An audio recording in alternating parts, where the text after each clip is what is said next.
circle, centers for Cousins, a shot, and he scores. Dylan Cousins makes it 3-0 Lethbridge here. Lyram gonna take it coast to coast on a backhand, scores! To the blue line, Vandalese, that effort, tip, scores! Carson Folk is Mr. Teddy Bear! A deflection. He scores! It's over! It's over! Game 7, overtime, hero! Hi, hello, and welcome back to the WHL Podcast. I am Zach Hodder, the Manager of Player Development for the Western Hockey League, and your host for the WHL Podcast. Let's get right into the news and notes for the week of August 25th, 2020. The Victoria Royals have signed Anthony Wilson, Nate Miske, and Reggie Newman to WHL standard player agreements. Wilson, a forward from Swift Current, Saskatchewan, was picked 59th overall at the 2020 WHL Bantam Draft and spent last season with the Northern Alberta Extreme Bantam Prep program, posting 9 goals and 18 assists for 27 points in 29 games.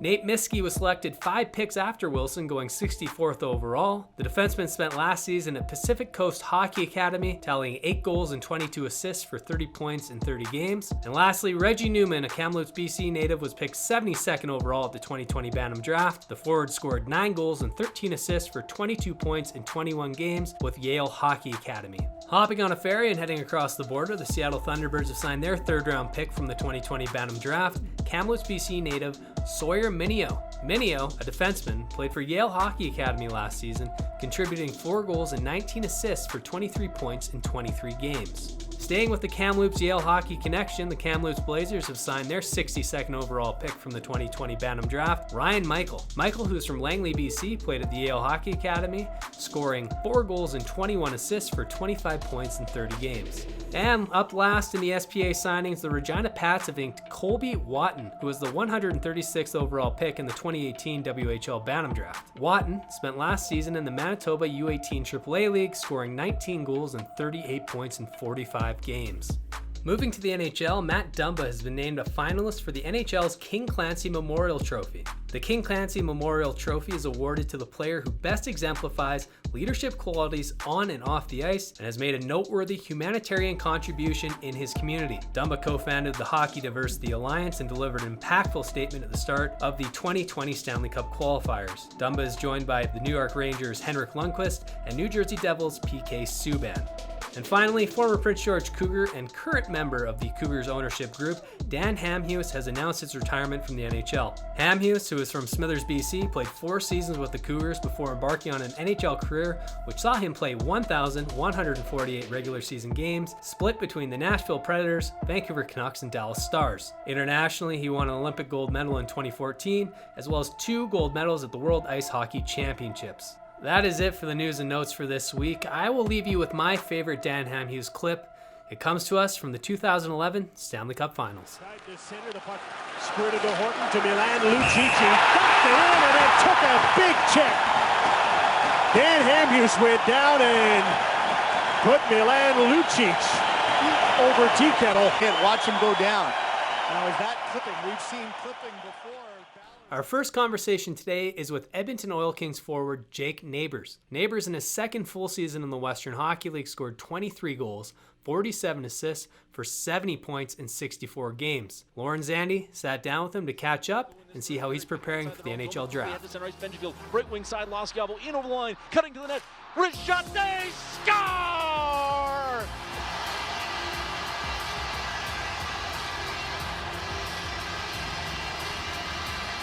Jake Neighbours off the bench to the front of the net, to the back of the net, and we're all tied at 1 with 13.3 seconds to go in the Lauren Zandy, marketing coordinator for the Western Hockey League here, and today I'm joined by one of the WHL and CHL's top NHL draft prospects, Jake Neighbours. Welcome, Jake. Thanks for taking the time to be on the WHL podcast.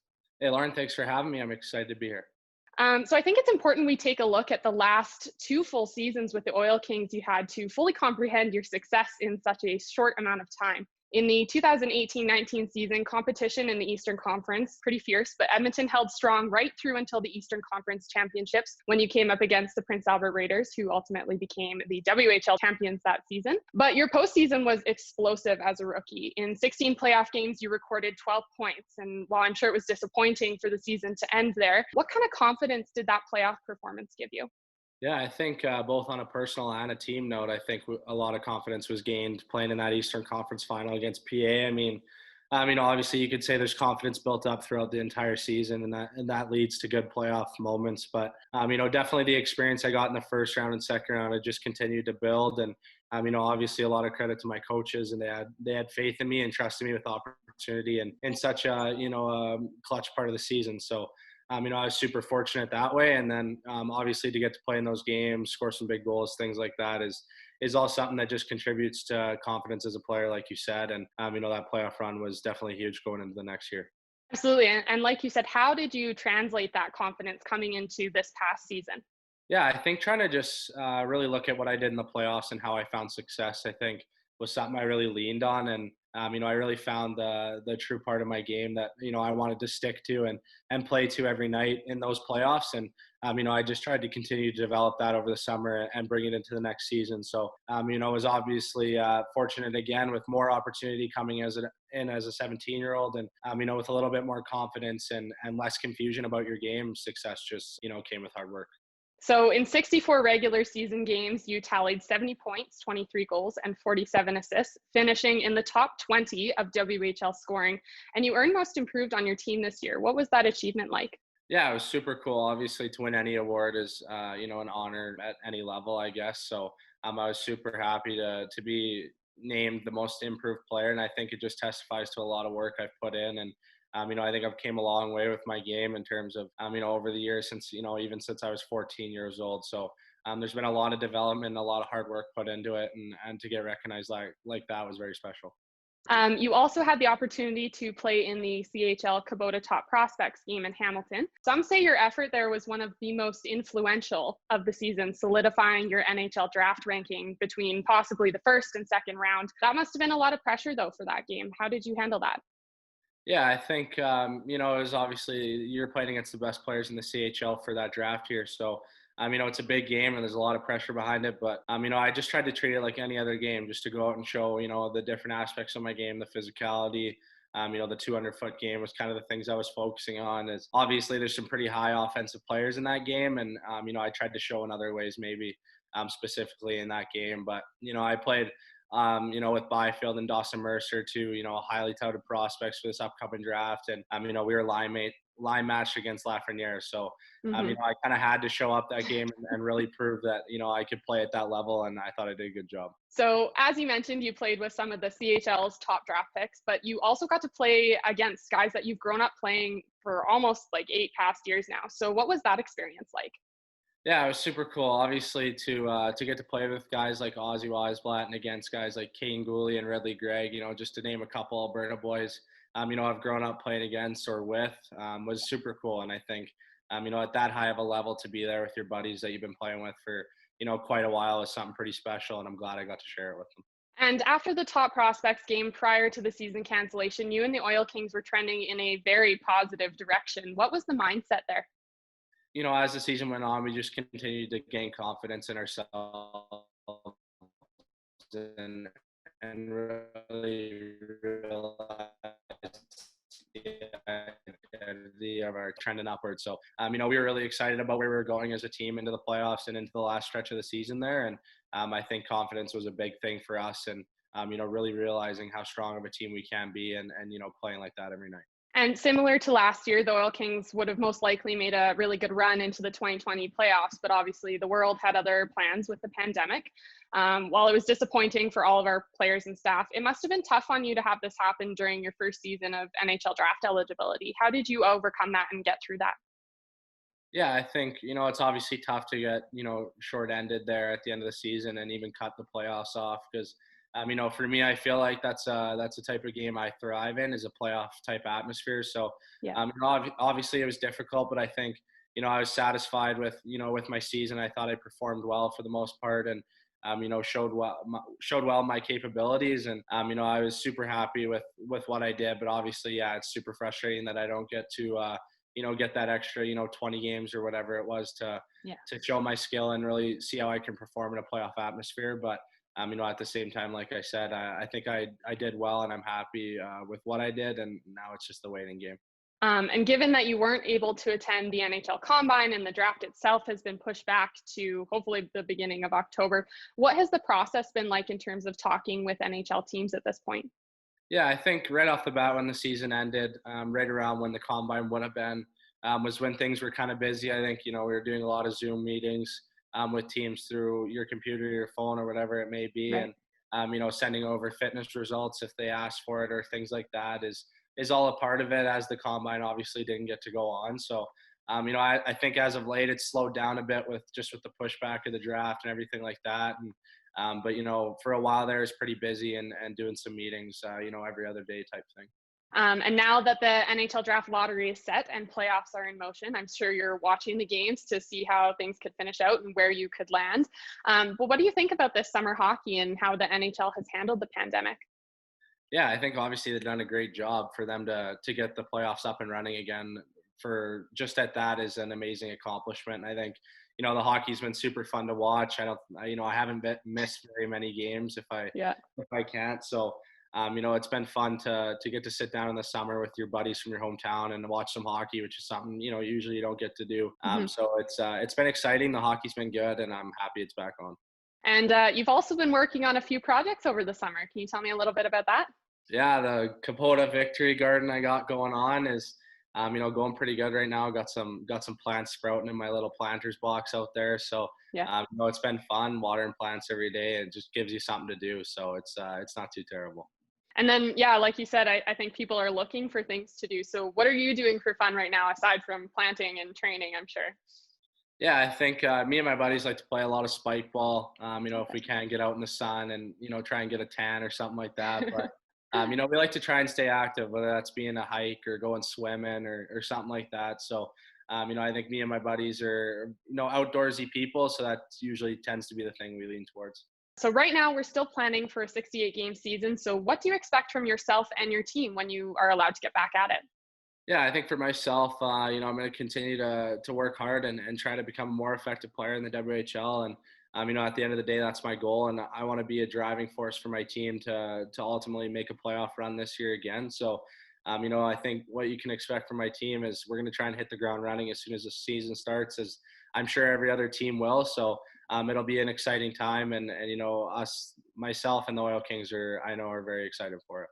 Well, thank you so much for joining me on the WHL podcast, Jake. We look forward to hearing your name called by an NHL team in the next few months and wish you all the best when our 2020-21 season gets underway. Thank you, Lauren. Thanks for having me. Left side for Neighbours into the offensive zone. Neighbours a shot, scores! Jake Neighbours walks in the left wing, beats Ian Scott. And the Oil Kings take this one 4-3 in overtime. As always, thanks to Jake Neighbours, the Edmonton Oil Kings, and of course Lauren Zandy for filling in for that interview. Up next, we have Curtis Miske. Miske, who is a current University of Alberta Golden Bear player, played for the Spokane Chiefs and then the Prince Albert Raiders, where in his 20-year-old season he was named captain. I sat down with Curtis to talk about his transition from the Western Hockey League to a little bit of professional hockey and then back to university. I'm joined by Curtis Miske, former Spokane Chief and captain of the Prince Albert Raiders. Curtis, how has your summer been? It's been pretty good. I've been able to get some work done along with a lot of golf, so it's been pretty fun. What's the handicap at right now? I'm actually having a pretty good year. It's probably around a 3 or a 4 right now. So let's jump into it here. You're obviously played the last 2 seasons at the University of Alberta. What's been your transition from a full-time junior hockey player to a full-time student and hockey player at the U of A? It's been really good. I mean, there's people in place in both the WHL and the university that help you make it as easy as possible for that transition. But it's definitely different being all-time hockey when you're in the Western League, and then you have a full school schedule on top of a full hockey schedule and stuff. It definitely need to have some time management, but there's lots of people that have helped me along the way, so it's been pretty easy adjustment. What are you currently taking at the university? Just in my first year of business, I'm doing a finance major. What interests you about finance and business, and where would you like to see yourself after you graduate from U of A? What industry or field would you like to get into? What interests me the most, I've always been a numbers guy. I've always been a big math guy growing up. But what interests me is I like dealing with money, handling money and stuff like that. So I haven't really thought about what I'm going to do afterwards as much. Probably like financial advising would be my go-to right now, but kind of just see where it takes me. Since you've been at the University of Alberta, has there been anything that surprised you, whether it's in the hockey or the school, about how the transition's been, whether it's maybe because you hadn't been in school for such a long time that you'd assimilate as quickly as you did, or you didn't think the hockey that you're playing would be as good as it is? Has there been anything like that that's really kind of made you think, oh, wow, this is a tremendous experience that I'm getting to get? Definitely the pace of play for sure, coming from the Western League to U Sports or CIS is elevated for sure. It's basically like what we always say is it's the Western League all over again, but now you're just 21 to 25 or 6. So everyone's that little bit faster, that older and bigger. So that was definitely an adjustment. But as far as school-wise, I actually took quite a few courses while I was playing in the Western Hockey League. So that made it pretty easy of an adjustment school-wise. So. When you were coming out of the league and you had options of where you wanted to go play university hockey, what about the University of Alberta made you say, this is where I want to be? Just the history, really. I mean, 16 national championships. My goal, I wanted to go as far as I could in hockey, and I didn't get a pro deal coming out of the WHL. So I thought the next closest thing would be to go to the Golden Bears. They've had that much success and such a good reputation. And it's in my hometown too. So those are my decision factors for sure. Yeah, the hometown helps a lot. Getting to live at home. Yeah, exactly. So let's jump back now to your first year in the Western League. You were a second-round pick to the Spokane Chiefs. You end up making the team your 17-year-old season. What was that first year like from you making the jump from the Alberta U18 AAA League to the Western Hockey League?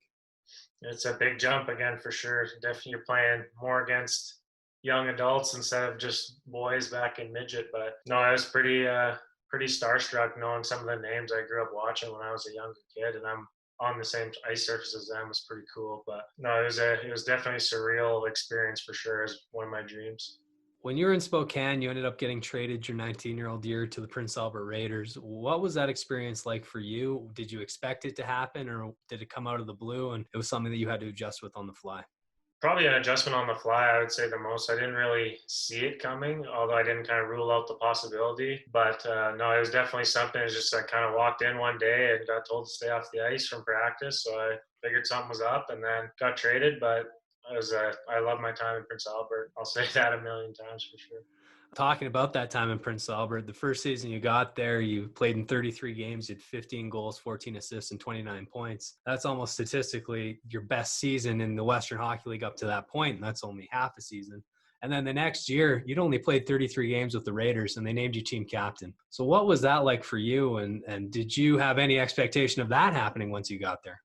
I definitely didn't have an expectation of that for sure, but no, I was given quite a good opportunity when I first got there by Mark Hapchide and Dave Manson and the coaching staff. So I was put on one of the top lines, and we seemed to click pretty good and kind of run with the opportunity. And I guess they liked me enough to give me the captain. When you look back on your 4 years in the Western Hockey League, what do you think is your biggest takeaway? What's the best thing you learned that you're going to take with you for the rest of your life? Kind of the motto that I learned in Prince Albert, Mark always used to say, to leave the jersey in a better place than you got it. So, and that's not just about hockey. It's just about taking every experience that you can and making sure that that's what people remember you by, and trying to enjoy as much as you can for sure. Well, now you got to play actually in 2 ECHL games. And why did you choose to go to the U of A over potentially taking not an AHL deal, but potentially a coast deal and try to live that dream instead? I think I kind of came to the point where I just decided that school was a better option for me. I mean, I tested out the pro waters and I wanted to access my WHL Scholarship program. So I think that was just, I was at a point in time where I was ready to go back to school and use those years of schooling that I earned from the WHL. Well, now you're back in school and there's a lot of uncertainty with COVID-19. What are your plans for next season? it's different for sure. It's a weird scenario, but yeah, as of now, we're not in the league, so that's a bit disappointing, I guess. But it's so up in the air with all this COVID stuff. We're all supposed to be enrolled in classes just like normal. It's all going to be online, of course. But so I mean, it's just business as usual. And as of now, we're starting our practices on September 1st. So looking forward to getting a chance to develop my skills that sometimes you don't have enough time for during the season with hockey games. So might be practice all year, but we'll definitely get better for sure. So that's exciting. When you look back on your hockey career, and it's not just, U Sports or Western Hockey League, but your entire hockey career, do you have a moment that really sticks in your mind that you're going to remember forever as your favorite hockey moment? Oof, that's a tough one. My first WHL goal was it was a horrible goal, but it was definitely a cool moment for sure. That was something when I was growing up, I wanted to play in the Western League and score goals. So it was as bad as a redirection off of both three people, but it still went in. But just that feeling of I'm kind of here and I made it was pretty special to me. Well, they don't tell you how they score on the score sheet is what I always used to say. But Curtis, thank you so much for doing this tonight. I hope you have a great summer and that you're able to get back in class, hopefully sometime next year. Thanks a lot. Appreciate it. That is it for this week's episode of the WHL Podcast. Thank you to Jake Neighbours, Curtis Miske, and Lauren Zandi for helping out on this week's show. You can follow me on Twitter at Zach Hodder, and you can follow the WHL at the WHL. I hope that you have a wonderful week, and we will talk again next Wednesday.